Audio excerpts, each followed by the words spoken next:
boa tarde. Muito obrigado pela vossa presença.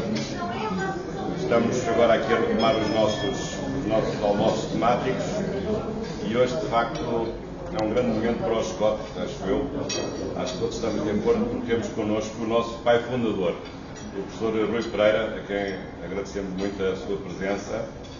Hoje, sempre, em grande parte, foi por sua iniciativa e de outros companheiros, o professor Anos, por exemplo, que está aqui também, que o Oscott foi fundado em 3 de fevereiro de 2005, tempo passa. E, portanto, é com muito gosto do professor Rui Pereira, que nos vai falar sobre a revisão constitucional, se é que vai acontecer, em matéria de segurança e de justiça. Acho que sim, acho que é um importante tema para nós discutirmos. Entretanto, também queria só dar-vos conta aqui de várias iniciativas do Oscott que estão a desenvolver-se com um importante impacto. Nós começámos agora um podcast em cooperação com o Diário Notícias e com o apoio do Microsegur. Já amanhã será o segundo episódio em papel e em áudio do Diário Notícias. Este segundo episódio será sobre segurança urbana. Peço para ir acompanhando, é uma iniciativa julgo que importante e acho que o Oscott está de parabéns por ter sido escolhido pelo Diário Notícias para fazer este podcast. O Diário Notícias teve vários convites de várias instituições, até de observatórios concorrentes e amigos, mas de facto nós fomos o observatório escolhido. E acho que isso nos deve encher de orgulho e de alegria. Este é um aspecto que eu quero aqui dizer. Também, entretanto, saiu um novo número dos nossos números temáticos do contexto de defesa. Não está hoje o professor António Belo Sousa, que é o coordenador, mas fica feito esse anúncio também. E também, hoje, também temos agora um novo número da revista Segurança e Defesa, também que saiu agora, que tem, julgo que muitos já também este número, e também agora aproveito para aproveitar o Dr. Paulo Noguês, uma vez mais, pela sua gentileza e capacidade de organização, e agora esta ideia de podermos fazer estas reuniões neste sítio, também me parece muito agradável, agradecendo a todos os outros sítios onde já reunimos, com certeza, mas este é um sítio também, obviamente, do nosso agrado. Nós temos várias iniciativas agora nas ideias e em marcha. Um colóquio sobre a revisão constitucional, mais científico, sobre pesquisa e sobre defesa.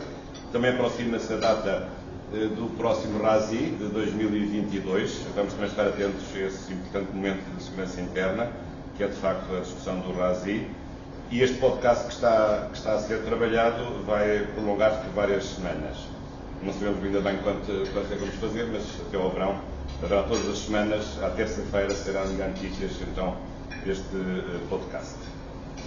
Também já agora vamos ter em abril a nossa Assembleia Geral, para aqueles que são associados do Oscott, mas os convidados, os amigos também podem também participar se quiserem, mas será marcada para abril. Ainda não tenho uma data, mas temos que depois particular nos órgãos internos essa data.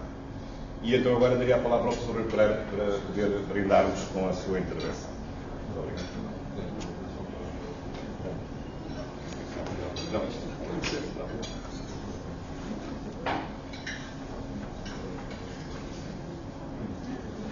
Bem, muito boa tarde a todos. Eu fui enganado, fui convidado para um almoço, não sabia que era obrigatório falar. Mas descobri e tenho de proferir algumas palavras. Antes de tudo, eu queria saudar o Oscott, a pessoa do Sr. Presidente, o Sr. Professor Pascoal Gouveia, e a todos os meus queridos amigos, fundadores, ou aderentes, enfim, que conheço pessoalmente. Não os vou cumprimentar um a um, porque teria de os cumprimentar mesmo todos. Todos o merecem, mas considero-os cumprimentados na pessoa do Presidente da Direção. Bem, o desafio que me fizeram foi para falar um pouco de revisão constitucional, articulando o tema com questões de justiça e segurança. E, para falar na matéria, tenho de fazer algumas considerações prévias sobre a Constituição de 1976. A primeira questão que gostaria de referir é que entendo que a Constituição de 1976 não tem, na sua origem, nenhum problema de legitimidade democrática. A Constituição de 1976 foi aprovada por mais de 90% dos deputados eleitos para a Assembleia Constituinte, e esses deputados foram eleitos pela improvável percentagem de mais de 90% dos eleitores. Trata-se de um feito irrepetível a que assisti, mas a que duvido que as gerações mais próximas venham a assistir. Claro que se pode contrapor estes factos a seguinte objeção, que eu já ouvi de um dirigente de um novo partido emergente cheio de sucesso. Eu não tenho nada a ver com isso, nem sequer era nascido, mas a verdade é que a Constituição tem uma legitimidade democrática muito forte. Claro que, numa memória um pouco difusa, há quem diga que esta Constituição foi aprovada num contexto revolucionário, em que, eventualmente, a Assembleia Constituinte não era completamente livre de assumir estas ou aquelas opções. Aliás, se fizermos um esforço de memória, provavelmente lembramos, os mais velhos, daquele cerco à Assembleia Constituinte protagonizado pelo movimento sindical. No entanto, para ter uma memória completa, convém recordar que antes da aprovação da Constituição de 1976, já tinha acontecido o 25 de novembro de 1975. Ou seja, o anticlímax do movimento revolucionário já tinha acontecido no dia 25 de novembro. E, portanto, de maneira nenhuma podemos considerar que a Constituição tenha sido uma expressão de uma vontade defeituosa ou imperfeitamente expressa. Além disso, e em relação a uma certa carga ideológica, deixaria aqui apenas duas defesas. A primeira é que aquelas fórmulas mais politizadas do preâmbulo, fascismo, socialismo, são fórmulas que devem ser entendidas num contexto histórico. Não faria sentido rever o preâmbulo da Constituição, tal como não tem sentido rever o livro do Gênesis, a pretexto de que Deus não criou o mundo em 7 exatos, ou 6 exatos dias judaicos. Por outro lado, a existência do conceito de revolução na versão originária da Constituição foi assumidamente uma solução transitória e, como é amplamente sabido, os militares abandonaram voluntariamente a cena política na primeira revisão constitucional de 1982.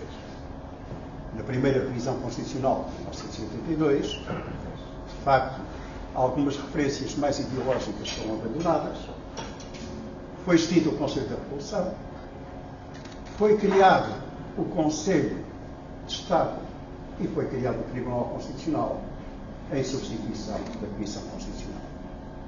Para além disso, foi aberta no plano da Constituição Económica a porta a uma dupla revisão constitucional que culminaria em 1989 com a estatuição da reversibilidade das nacionalizações decididas de forma um bocado abrupta naquele 11 de março de 1975 na Assembleia do Movimento das Forças Armadas. Portanto, dito, a Constituição de 1976 é uma expressão de democracia e de uma vontade generalizada do povo português através dos seus representantes que é difícil igualar. Por outro lado, e passando a um plano mais substantivo, diria que concordo de forma genérica com a Constituição de 1976, nos seus conteúdos, e com aquela afirmação do professor Jorge Miranda que diz, com a sua habitual capacidade analítica, que a Constituição de 1976 é a mais prolixa e perfeita que nós conhecemos das 6 que já vigoraram entre nós. Na realidade, concordo com a forma de governo republicana. Os monárquicos queixam-se muitas vezes, mas a verdade é que a forma republicana de governo foi ditada por essa grande maioria, embora seja verdade que consta dos limites materiais. Concordo com o sistema semipresidencial de governo. Aliás, o sistema semipresidencial de governo, já que falamos nisso, é algo em que podemos refletir um pouco. Acham que estaríamos melhor com sistemas presidenciais nossos conhecidos? Repararam no que aconteceu nos Estados Unidos na última eleição presidencial? No que tem acontecido no Brasil ou em Angola? Bom, ou no que tem acontecido em certos estados com sistema parlamentar, como o próprio Reino Unido. Na realidade, eu considero que o nosso sistema semipresidencial é uma síntese virtuosa dos erros que cometemos na Primeira República, um sistema parlamentar tumultuoso no plano económico, no plano político e em tudo, e durante o Estado Novo, com um presidencialismo de primeiro-ministro que deu os frutos conhecidos. Depois, quanto ao sistema eleitoral, devo dizer que também concordo com o sistema eleitoral proporcional e com a aplicação do método. Vejamos, logo no princípio, ou quase no princípio, havia um medo no nosso país que se replicasse a experiência italiana. Lembram-se? Nos anos 70 havia governos que duravam semanas ou meses. Era impossível formar maiorias. Havia dois grandes partidos, a Democracia Cristã e o Partido Comunista Italiano, que não estavam dispostos, evidentemente, a fazer coligações, excetuando aquela altura em que aparentemente Aldo Moro propôs um compromisso histórico, mas não havia possibilidade de formação de governos estáveis. Em Portugal chegou a temer-se que o sistema proporcional levasse a um impasse em que não era fácil formar governos maioritários. A realidade desmentiu esse medo. Na realidade, nós conseguimos já formar governos maioritários à direita e à esquerda com alguma facilidade.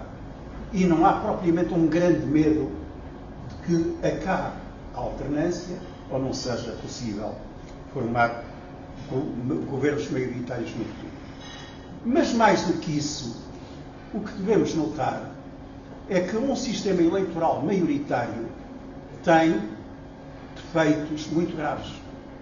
Porque um sistema eleitoral maioritário empurra para fora do Parlamento e da luta democrática franjas significativas do eleitorado que se tornam realmente movimentos inorgânicos, movimentos de protesto e que agitam a vida política e social. E essa consequência negativa, nos tempos que correm, é muito perigosa. Como vemos através dos acontecimentos que se estão a desenrolar, por exemplo, em França. Por outro lado, também concordo basicamente com a forma como são consagrados os direitos fundamentais, aquela distinção basilar entre os direitos de liberdades e garantias, com o regime de força jurídica do artigo 18, a aplicação imediata, a vinculação de entidades públicas e privadas, a não retroatividade das leis restritivas, a salvaguarda do núcleo essencial, a submissão àquela santíssima trindade dos princípios de necessidade, adequação e proporcionalidade das restrições. Concordo com tudo isso. E concordo com a consagração de direitos económicos, sociais e culturais que obedecem àquela ideia ingênua, mas positiva, do movimento do MFA, que a democracia não é uma democracia apenas política, mas deve ser também uma democracia económica e social. Concordo com o sistema de fiscalização da constitucionalidade. Hoje, essa discussão está pouco na moda, mas durante muito, muito tempo. Por exemplo, os juízes de carreira propuseram a extinção do Tribunal Constitucional e a atribuição ao Supremo Tribunal de Justiça da competência para a fiscalização da constitucionalidade, com a criação de uma nova secção do Supremo Tribunal de Justiça. Seria positivo? Na minha opinião, não. Na realidade, o que a experiência mostra é que a ordem normal dos tribunais judiciais não está preparada em geral para a fiscalização de constitucionalidade. Por, diria eu de forma simplificada, um certo pendor para o conservadorismo. Durante a Primeira República houve fiscalização da constitucionalidade em teoria pelos tribunais em geral, não funcionou. Durante o Estado Novo não se previa fiscalização da constitucionalidade nenhuma e houve um só juiz que se atreveu durante todo esse período a considerar inconstitucional uma norma. Foi o célebre juiz desembargador Ricardo da Velha, que protagonizou depois do 25 de Abril aquele célebre programa da SIC, que passa a publicidade, o juiz decide, e que considerou inconstitucional uma norma que permitia a entrada coerciva administrativa na habitação das pessoas para ver se elas tinham rádio e não tinham licença de rádio paga. Agora não parece que Bom, e finalmente, também concordo em termos de revisão constitucional com a natureza semi-rígida da Constituição Portuguesa.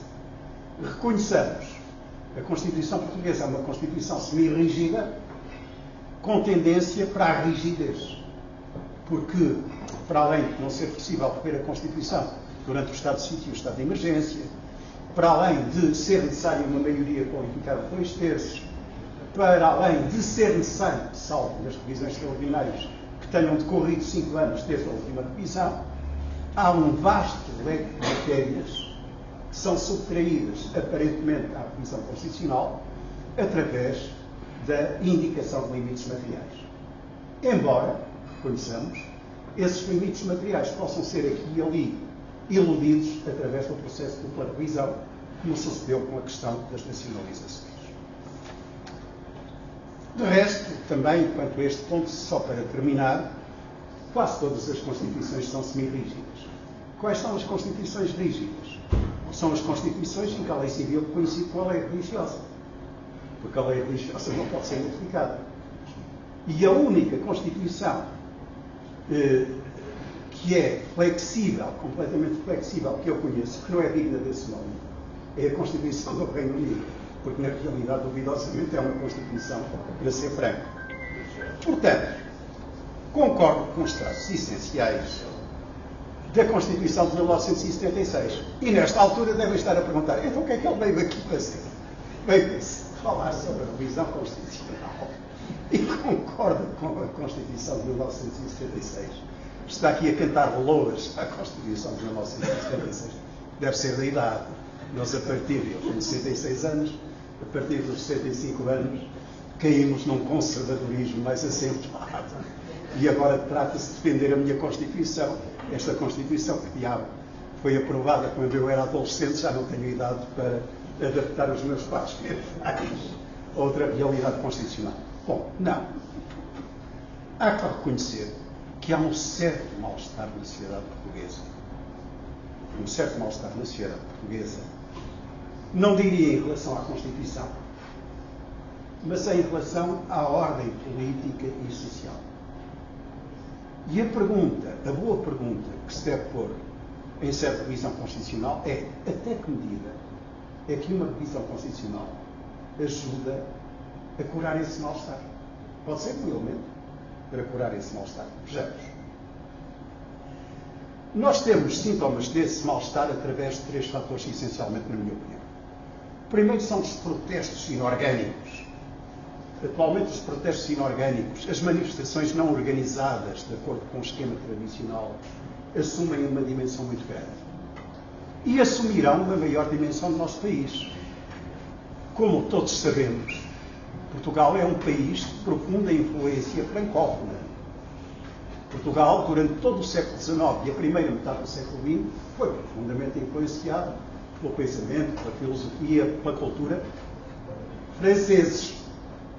E, portanto, aquilo que estamos a ver na França, a propósito dos coletes amarelos e a propósito agora dos protestos sobre o aumento projetado da idade de reforma de 62 para 64 anos, é o que nos espera daqui a alguns anos.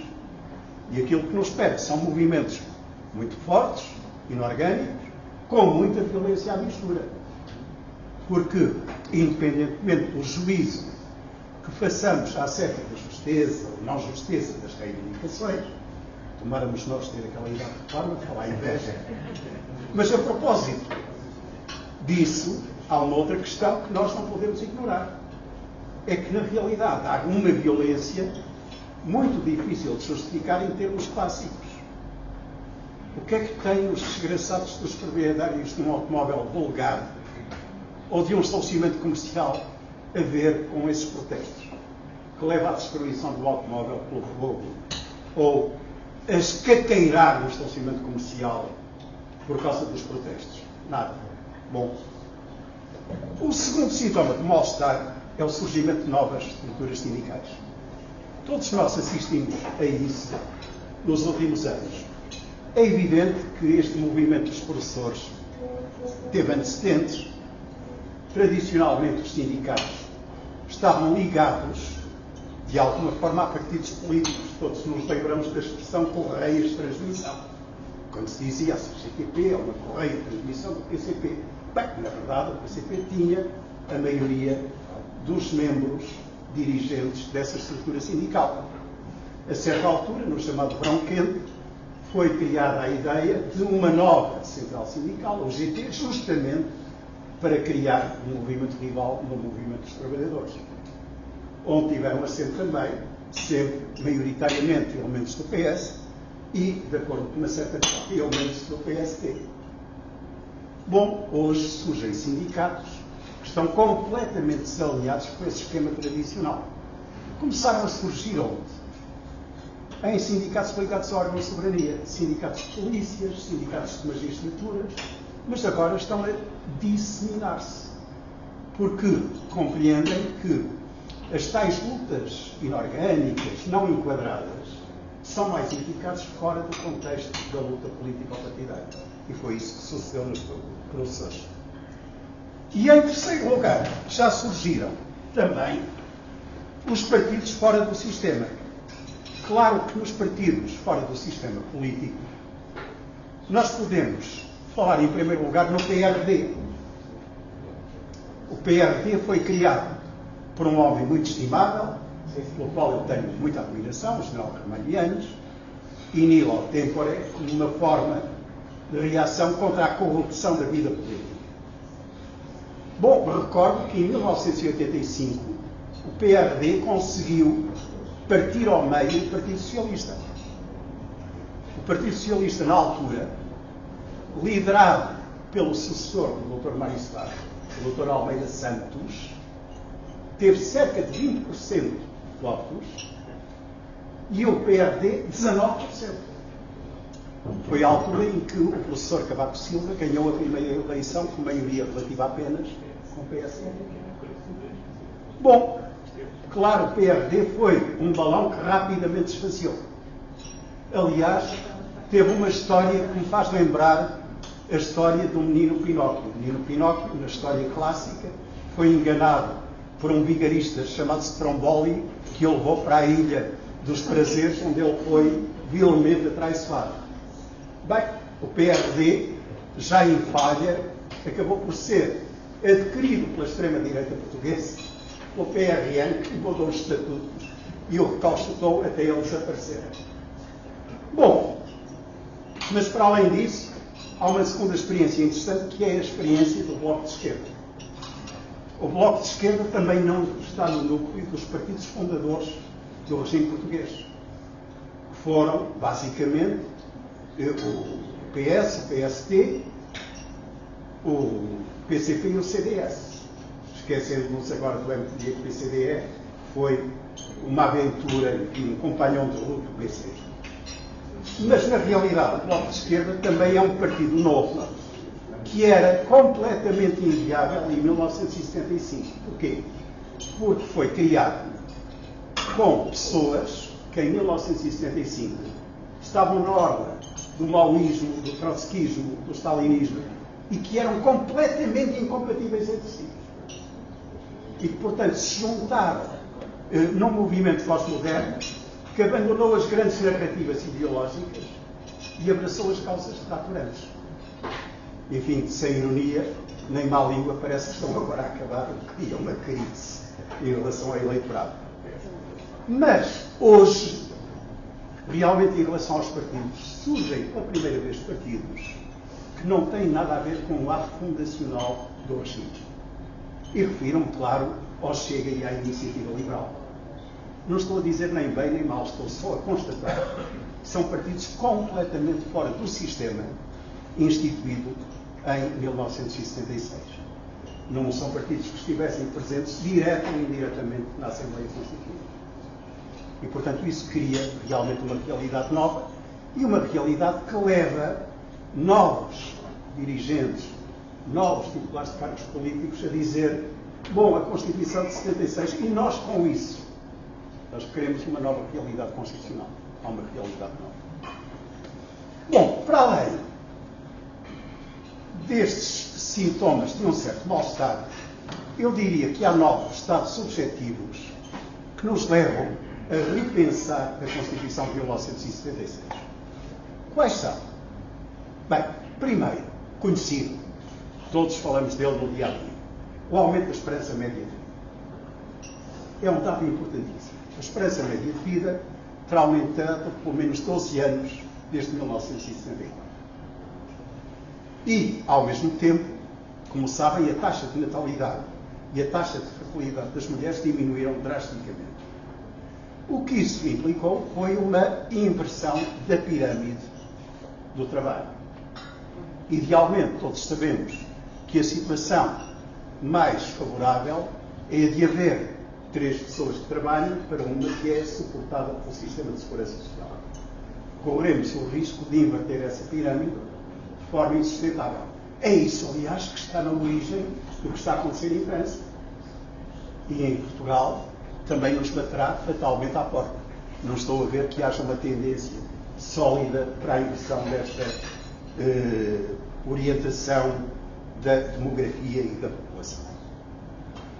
Segundo, o surgimento de uma nova dimensão, o ciberespaço. Eu sei que é muito cara hoje aos códigos a questão do ciberespaço. Reparem, vamos pensar assim. O ciberespaço cria uma realidade completamente nova.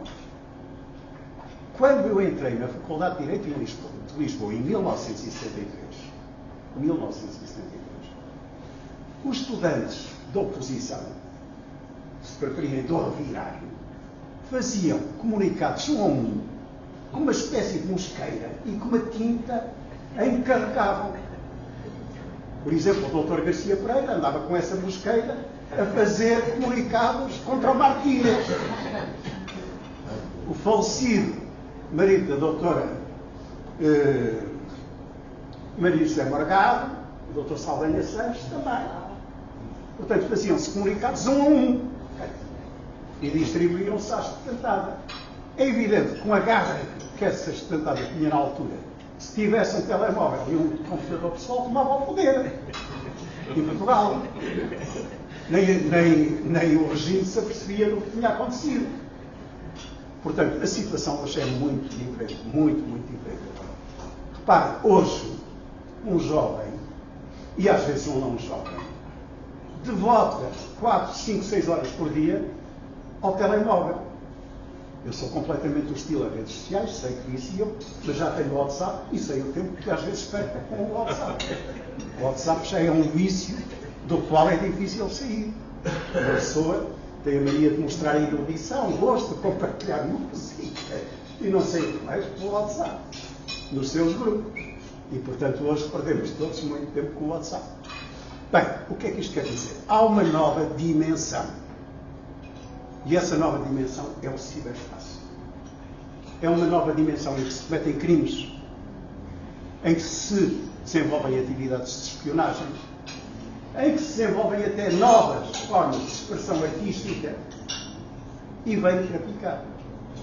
Por exemplo, nós colocamos o prefixo ciber a uma série de palavras hoje. Por favor, não digam cyber. Mas colocamos o prefixo ciber a uma série de palavras. Ciberespaço, ciberespionagem, cibersegurança, cibercrime. Cibercrime. Bem, todo o crime hoje passa a ser ciber. Não há nenhum crime praticamente que não possa ser cometido no ciberespaço. Isso cria um desafio absolutamente novo em termos de segurança. Bom, por fim, há uma nova realidade em relação à realidade de 76, que é a existência de uma soberania mitigada. Nós, em 1976, tínhamos compromissos com a Organização do Tratado do Atlântico Norte e com outras organizações, mas ainda não tínhamos aderido à Comunidade Económica Europeia e, sobretudo, a comunidade não se tinha transformado em União Europeia, com fronteiras comuns, com o espaço Schengen e com um acervo de legislação que, em alguns casos, já tem valor supra-estatal. Hoje existe realmente uma soberania mitigada. E essa soberania mitigada levou a que se tivesse instituído na última revisão constitucional, 2005, a possibilidade de um referendo sobre a Europa, ao contrário do que sucede genericamente por causa da proibição de referendos, mas cria-se um problema que já falaram e que eu creio que merece ser tido em conta nos tempos turbulentos por que passamos. Qual é o plano B?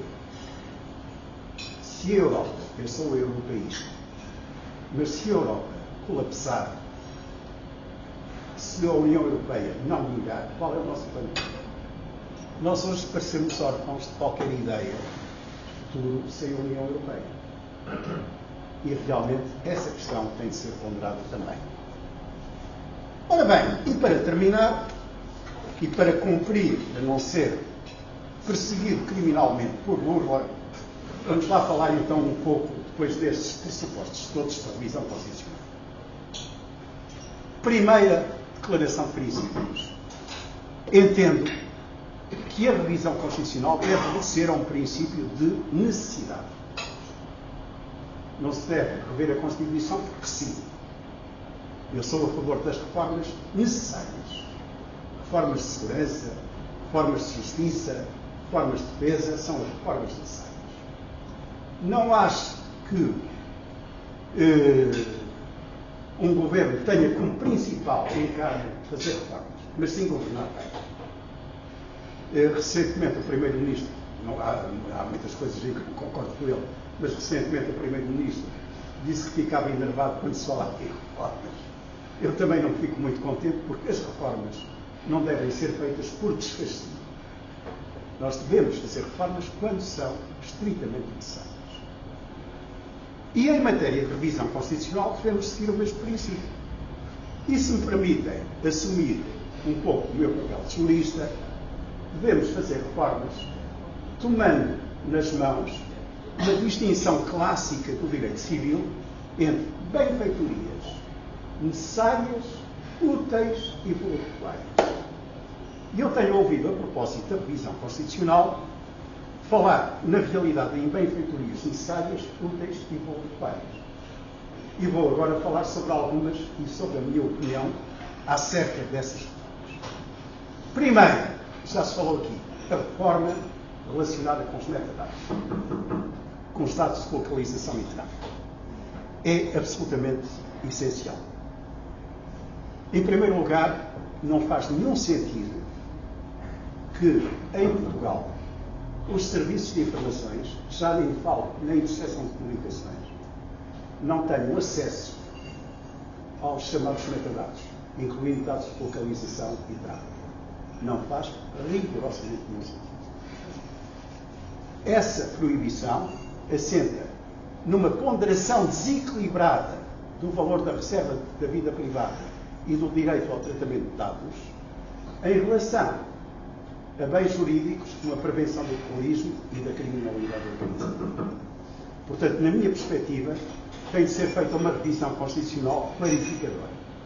Devo dizer que sempre achei, e continuo a achar, que mesmo sem revisão constitucional, se devia entender que era possível o acesso aos metadados pelos serviços de informações com intervenção de juízes.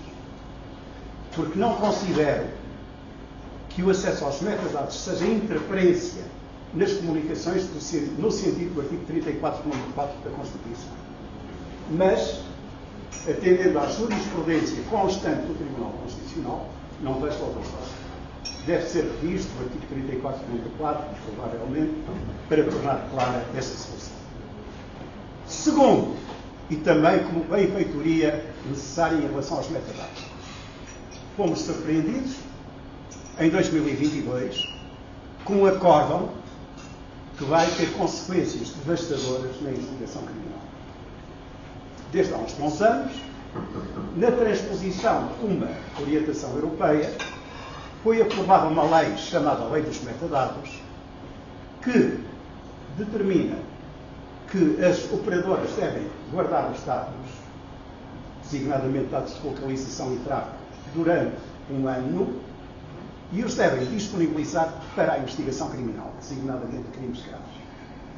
É evidente que este instrumento é um instrumento importantíssimo para a investigação criminal, porque, como todos sabem, não podem ser determinadas escutas, passa a expressão, retroativamente. Isso só no relatório minoritário do Spielberg. Na vida real não acontece. E, portanto, sem esse instrumento, o que pode ser feito é o pedido de dados sobre a localização do telemóvel numa certa altura ou as chamadas telefónicas que fez ou recebeu.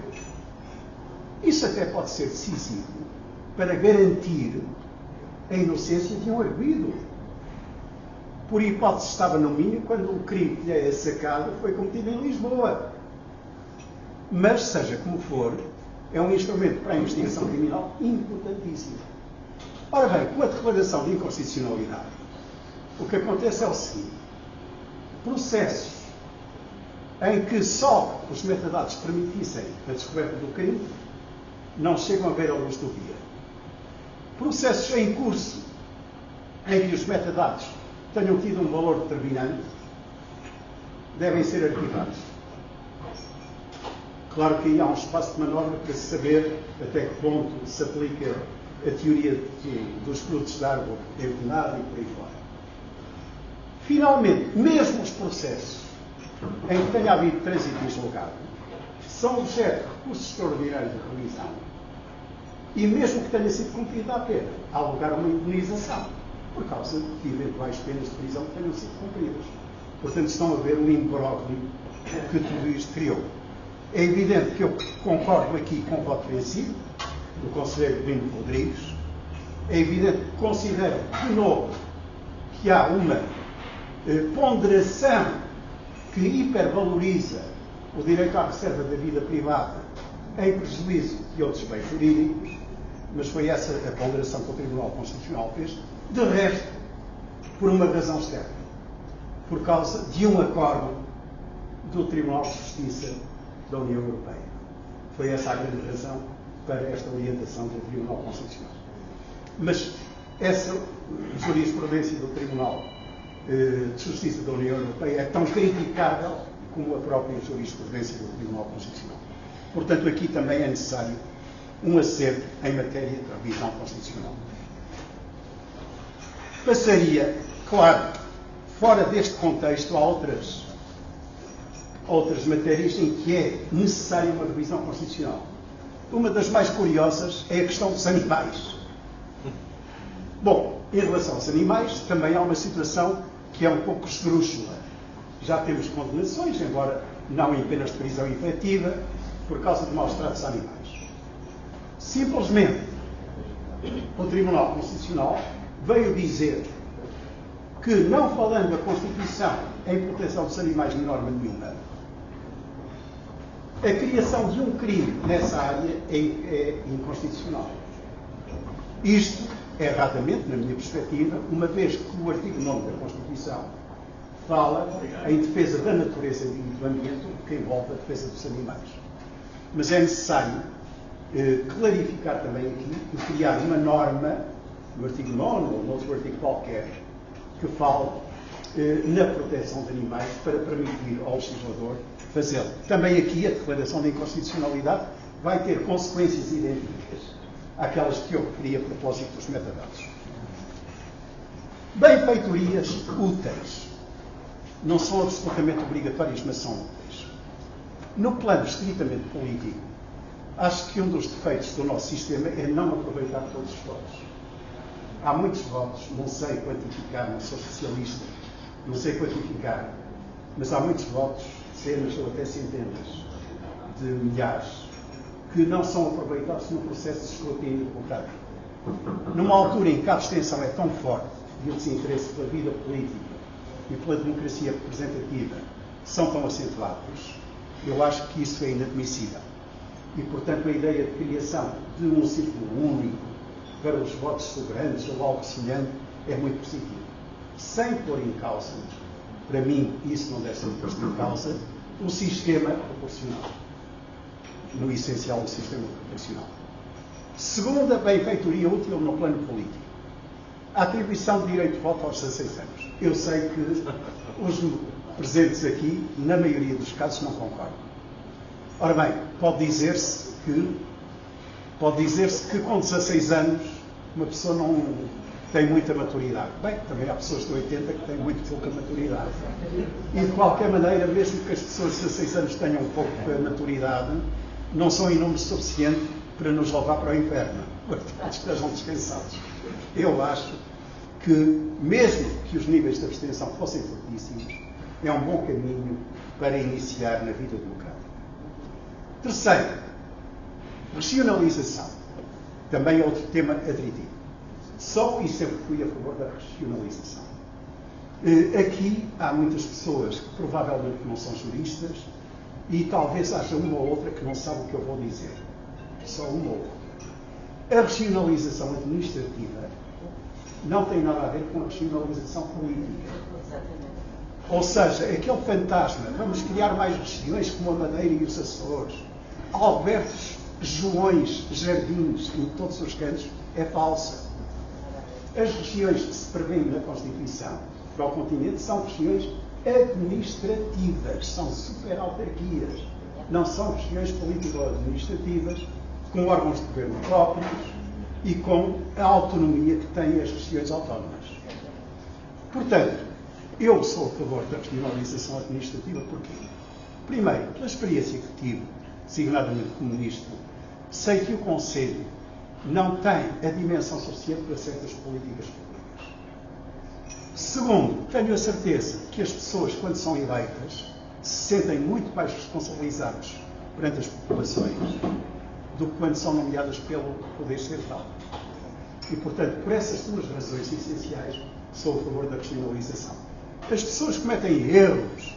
Isto serve, desculpem o palmaísmo, para conseguirem lugares e taxas, sem dúvida, pois está claro.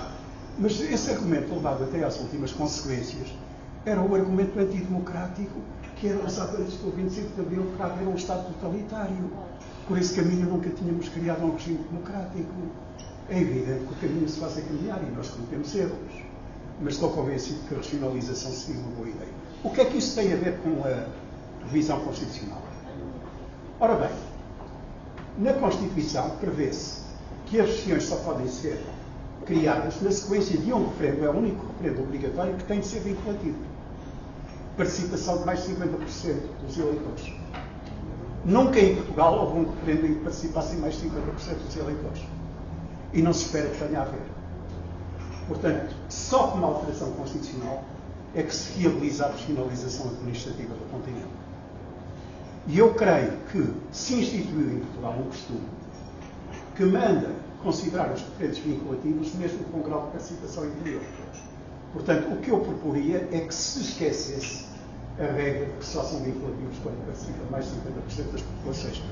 Eu sugiro só o seguinte: pensem no que seria, depois do referendo sobre a interrupção da gravidez, a Assembleia dizer, não é vinculativo. Durante as 10 primeiras semanas continua a ser punido. Bem, estão a imaginar o regabof político que se seguiria. É evidente que há hoje um costume que manda atender ao referendo, independentemente do grau de participação. E, portanto, creio que em matéria de regionalização é positivo que haja um referendo. Mas penso que a questão da vinculatividade do referendo deve ser realmente revista. No plano político ainda, e por fim, quanto ao plano político, a questão das autarquias. Eu não digo isto por causa da Câmara Municipal de Lisboa, mas de facto a existência de executivos camarários minoritários não é desejável à escala dos municípios. Temos aqui alguém que, além de ter sido membro do governo, foi autarca, não é? Não, temos 2 autarcas. Temos pelo menos 2 autarcas que sabem o que eu estou a dizer. Uma autarquia, de facto, não tem viabilidade se não houver uma coordenação unitária. E, portanto, também a esse nível, não sei se é necessário mesmo uma revisão constitucional para salvaguardar as regras gerais de direito eleitoral, se deve garantir a governabilidade das autarquias. Quanto à segurança em si mesma, considero que seria uma benfeitoria necessária, útil, não necessária, a criação de um conceito de segurança operativo na Constituição. Sei que isso é muito caro ao professor Bacelar Gouveia, por exemplo, que não é absolutamente indispensável, mas prever um conceito mais abrangente de segurança humana, mais analítico na Constituição, seria positivo. Seria positivo, não obrigatório, conseguiu-se avançar sem isso, prever o papel das Forças Armadas na segurança. Seria positivo. E seria positivo, embora não obrigatório, prever que a segurança é uma obrigação primordial do Estado, como se previa na Carta Constitucional de 1826. E isso devia ser previsto no artigo 9. Claro, continua a ser uma obrigação, mesmo que a Constituição não diga. Mas eu acho que a clareza permitiria ganhar qualquer coisa. Segundo, em relação aos estados de exceção, fala-se muito dos estados de exceção a propósito da pandemia e de situações da proteção civil. Eu creio que o grande lodo em que se caiu durante a pandemia foi pensar que a declaração do estado de emergência seria um erro, seria restritiva de direitos. Aqui para nós, o que é restritivo de direitos é, sem estado de emergência, isto é, sem intervenção do Presidente, da Assembleia e do Governo, um ministro, por exemplo, lembrar-se de assinar um despacho a restringir direitos. Aliás, ouvi hoje na rádio, nem estava a par do assunto, a ideia, nem sabia, que há uma lei que foi suspensa, confesso a minha ignorância, que permite acantonar as pessoas em casa durante o verão e quando haja incêndios e coisas parecidas. Eu não percebo qual é a dúvida. Para mim é claramente inconstitucional. Há uma norma muito interessante, que é o artigo 27 da Constituição, que diz exatamente todas as situações em que a liberdade pode ser restringida. E eu já li muitas vezes e nunca lá vi nenhuma referência a isso. Portanto, na realidade, essa solução é puramente inconstitucional, na minha opinião. Agora, independentemente do estado de emergência responderem satisfatoriamente à generalidade das situações, eu diria que não é desprezível a possibilidade de prever um novo estado de exceção menos forte para as chamadas declarações da proteção civil. Portanto, é algo que eu concebo como útil, embora não necessário. E para terminar, benfeitorias voluptuárias. Vou falar de duas. Uma fora da área da segurança e outra da segurança. Bem, uma que eu já defendi no passado e volto agora a defender, é a da transformação dos direitos da criança em direitos com liberdades e garantias. Acho um pouco aberrante prever os direitos da criança como direitos sociais. Há direitos sociais, são, mas não os prever como direitos de liberdades e garantias não faz grande sentido. Para mim, atendendo à hierarquia relativa entre direitos de liberdades e garantias e direitos sociais. Tanto mais que depois da primeira revisão constitucional, até os direitos dos trabalhadores têm uma parte que foi transportada para os direitos de liberdades e garantias. A segunda, que diz respeito, de certa maneira, à segurança, é a seguinte. Penso que já foi apresentada a proposta, corresponde a um dos meus cavalos de batalha mais recentes, para acabar com a expressão raça na Constituição. Concordo. Independentemente de cientificamente acreditarmos no monoteísmo ou não, parece que agora as novas modas falam em proveniências muito diversificadas, que não foi muito. Mas independentemente disso, a verdade é que só existe uma raça humana. E, portanto, é legítimo falar em racismo, mas não em raça. Portanto, não vejo nada contra isso, pelo contrário, a favor, embora isso não altere nada. É realmente uma alteração, uma revisão voluptuária da Constituição. E pronto, lamento que se vos decepcionei, mas quis dar uma visão mais integrada da revisão constitucional e, sobretudo, da Constituição de 76. Obrigado a todos.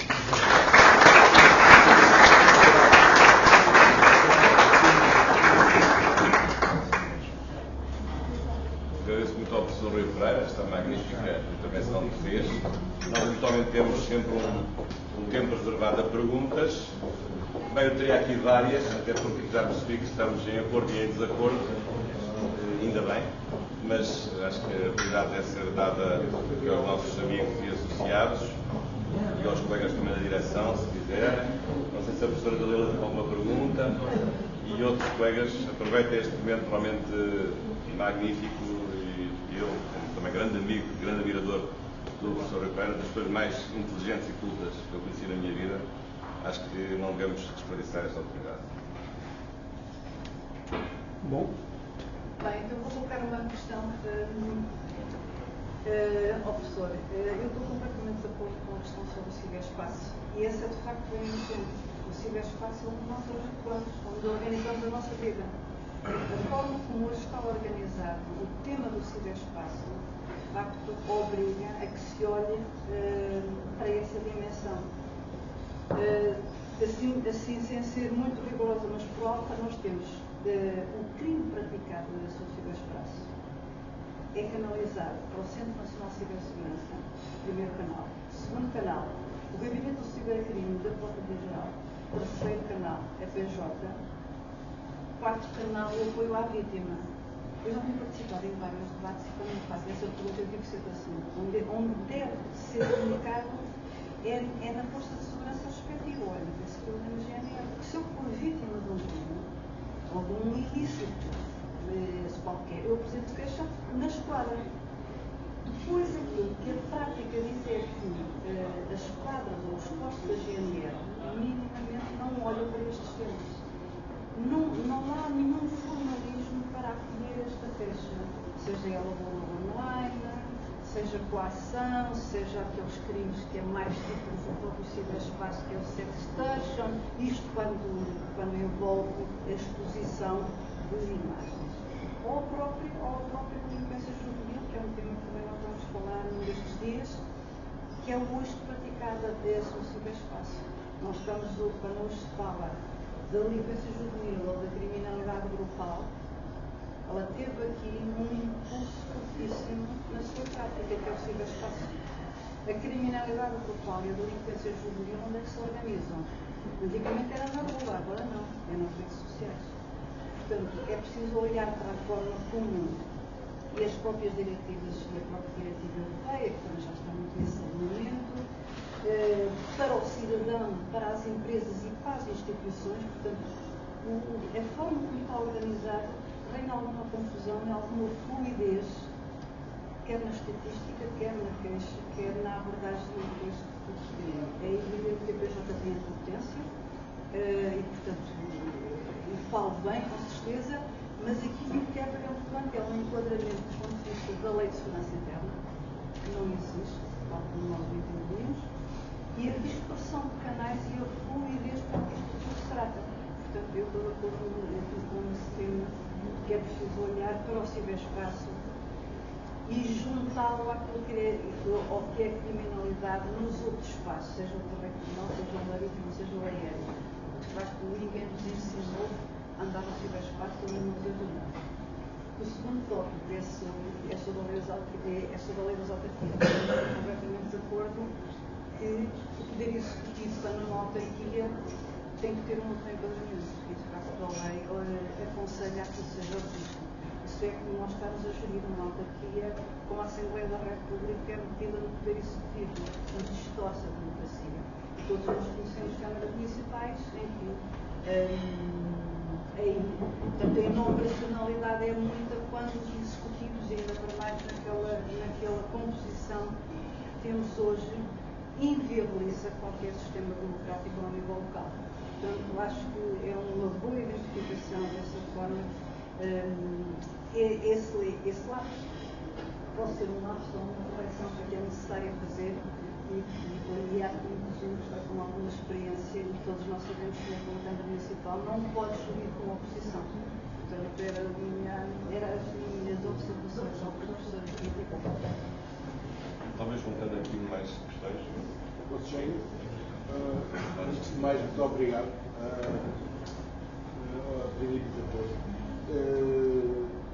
Eu vou falar sobre regionalização e devo dizer que não tinha conhecimento, porque há coisas em que nós nos dedicamos mais, há outras coisas que são mais mainstream e hoje em dia, efetivamente, os órgãos de comunicação social não têm propriamente o foco na informação e na pedagogia da abordagem aos temas. De qualquer maneira, tenho uma perspectiva um bocado económica, um bocado estratégica em termos de gestão da regionalização e, inevitavelmente, eu tenho que fazer comparações com o que se passa aqui ao lado. Eu não sou partidário da regionalização, porque eu olho para, ou seja, eu olho para a Espanha, eu vejo regiões coesas, regiões que funcionam, e lembro-me a dicotomia que foi entre a abordagem de Espanha à comunidade económica, na altura que em 2 de janeiro de 1986 estavam caminhões espanhóis a venderem fruta no mercado ali, naquele mercado até do Castré, portanto sempre muito mais dinâmicos que nós. A maneira como muitos empresários espanhóis compraram terrenos à volta do Alqueva, com um apoio económico brutal, e nós perdemos sempre muito. E eu acho que nós temos 5 a caminho de 6 regiões em Portugal. Temos as CCRs. O problema é que nós não temos as CCRs operacionalizadas. Nós devíamos ter departamentos das CCRs com capacidade de decisão nas comunidades intermunicipais, nas câmaras municipais. E isso significa que o grande objetivo é não fazer inevitavelmente o empresário, o cidadão, ter que se deslocar a Lisboa para tratar de coisas, mas sobremaneira levar a que os centros de decisão estejam perto deles, à beira de um banco, por exemplo, e possam ajudá-los a avançar com os seus projetos. Eu vejo a regionalização nesse ponto de vista. E nesse ponto de vista, a pergunta que eu gostava de fazer é exatamente como é que isto pode casar, se é que pode casar, com a perspectiva que apresentou. Muito obrigado. Mais uma pergunta? Eu gostava, o tema não será central na temática de hoje, mas gostava de perguntar se o professor Figueiredo vê alguma possibilidade ou até vantagem na mudança do sistema eleitoral para tornar a eleição dos deputados mais personalizada e menos partidada.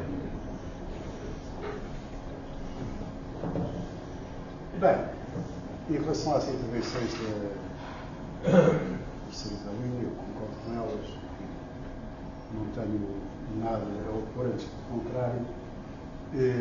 Claro, em relação ao ciberespaço e à cibercriminalidade, nós estamos a dar os primeiros passos.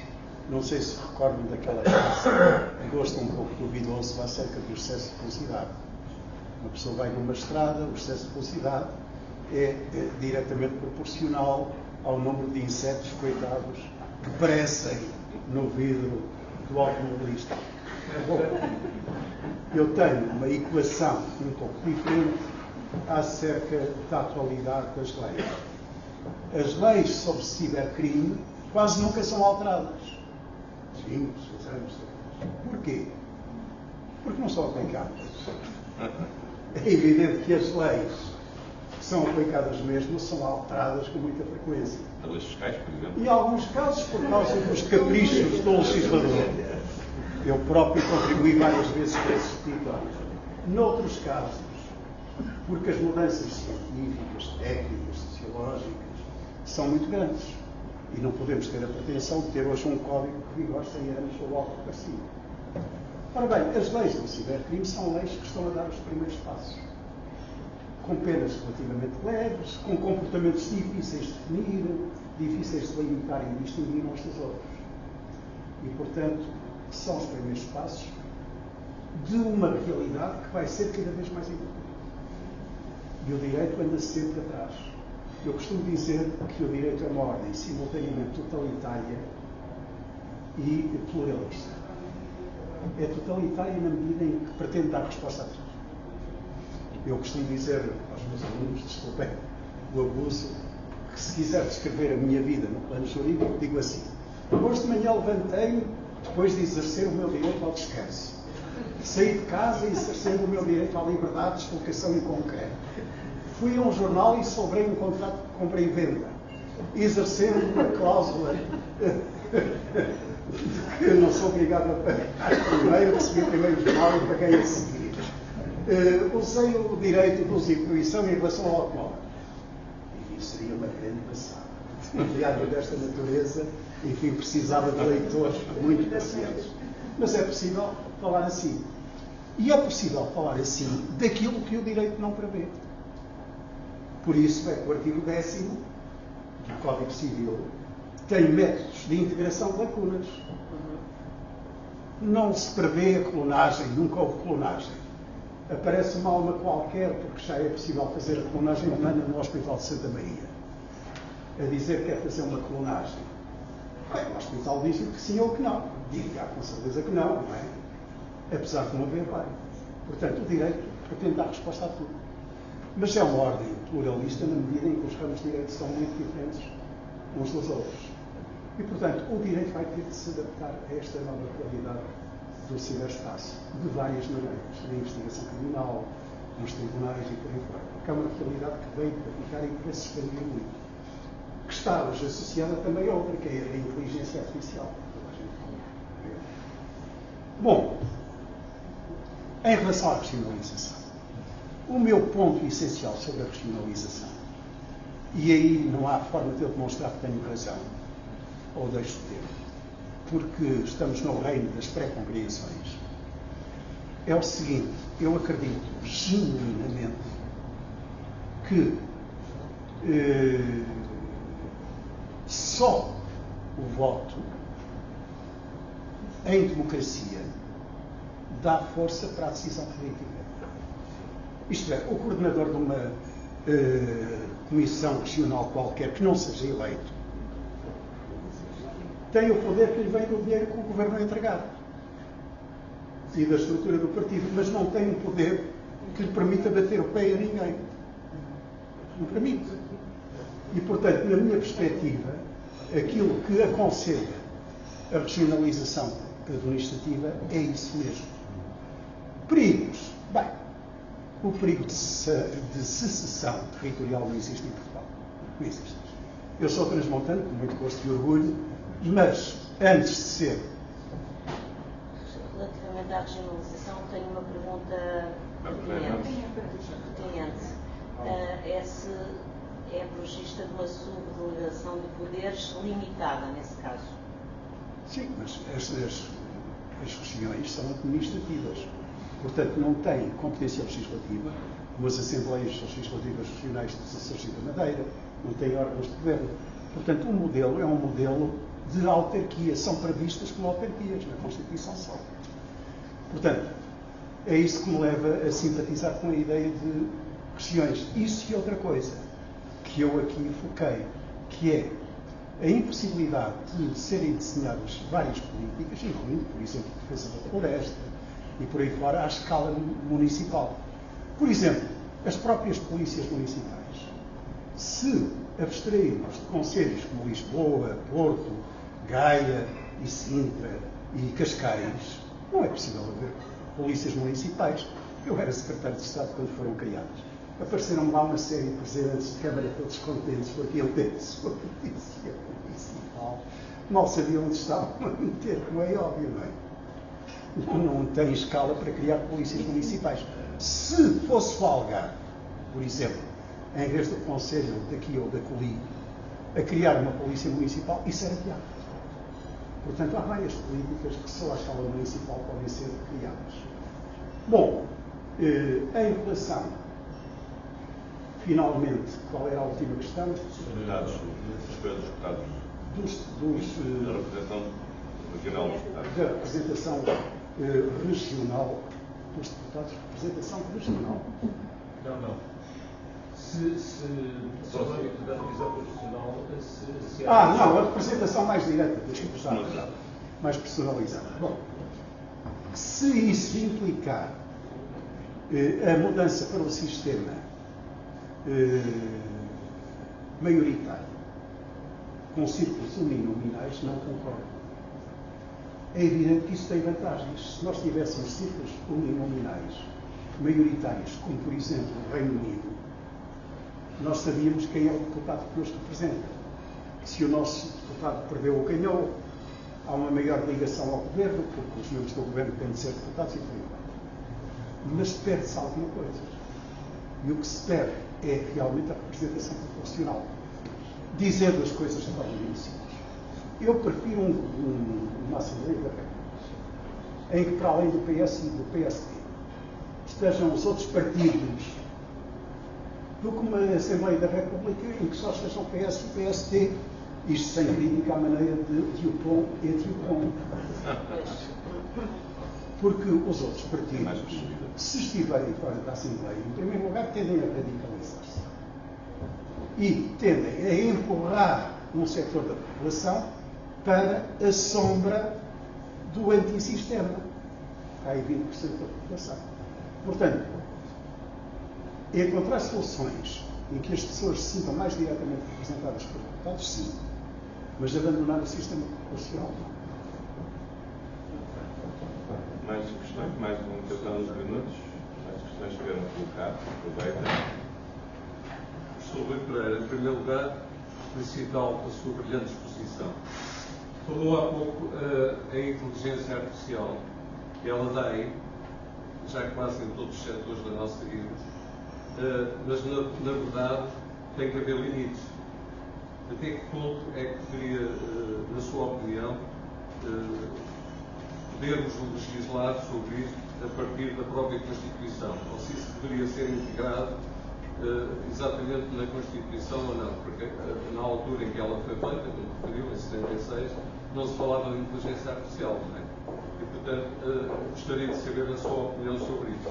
E já agora, só porque estou a falar, esqueça um pormenorzinho, o OSCOT está a fazer também agora, em parceria com a Universidade Católica Portuguesa, um curso sobre combate à criminalidade, que temos aqui 3 brilhantes professores, o próprio professor Bacelar Gabeira, o professor Vítor Pardas e o professor José Manuel Antes, que ainda vai dar aula esta semana. E que temos lá 2 representantes do OSCOT, como alunos, eu próprio e o Marcelino. Portanto, era só também para dar esta chega. O OSCOT está com muita vitalidade. E dou os parabéns ao professor Bacelar Gabeira por essa iniciativa. Muito obrigado. Bom, a inteligência artificial evoluiu muito. Também, para os da minha geração mais velhos, eu recordo-me o seguinte. Durante a Guerra Fria, houve um célebre duelo de xadrez entre um norte-americano muito desequilibrado, mas genial, um jogador de xadrez, chamado Robert Fischer, e um russo chamado Stas. O duelo teve lugar em Reykjavik. Foi uma espécie de torneio medieval entre os dois lados, num tabuleiro de xadrez. E na altura eu jogava xadrez incipientemente, e era ligado ao incipientemente. Mas, na altura, eu lembro que toda a gente dizia que era impossível um programa de computador ganhar um grande verso de xadrez. Porque o número de variantes é muito grande, porque a intuição tem um grande papel e por aí vai. E hoje, os últimos programas do tipo de xadrez já ganham a grandes mestres e é o campeão mundial. Portanto, de facto, foi um caminho muito grande. Aquilo que se discute, para ser simplista, hoje ainda é se toda a inteligência humana é redutível ao esquema binário da inteligência artificial, incluindo a questão das emoções. Nós temos um célebre cientista português que se dedica a essa matéria, não é? E há um livro sobre isso, por exemplo, do Roger Penrose, que foi prémio Nobel e trabalhou com o Stephen Hawking, um livro chamado A Nova Mente do Imperador, que se dedica a essa questão expressa, que é saber se toda a inteligência humana é redutível à inteligência artificial ou reprodutível pela inteligência artificial, ou tem um significado holístico que a ultrapassa. Ora bem, claro que está para demonstrar, e veremos, qualquer maneira, há uma coisa que, no plano legislativo, eu tenho que dizer. Ainda não chegou o tempo de legislar muito. Estamos numa realidade que conhecemos muito pouco, ainda está muito fresca para legislarmos. O mesmo se diga em relação à clonagem. Também se podia incluir na Constituição uma norma a proibir a clonagem humana. Mas penso que são realidades muito frescas para legislar já, embora compreenda as preocupações que me Bom, muito obrigado. Obrigado.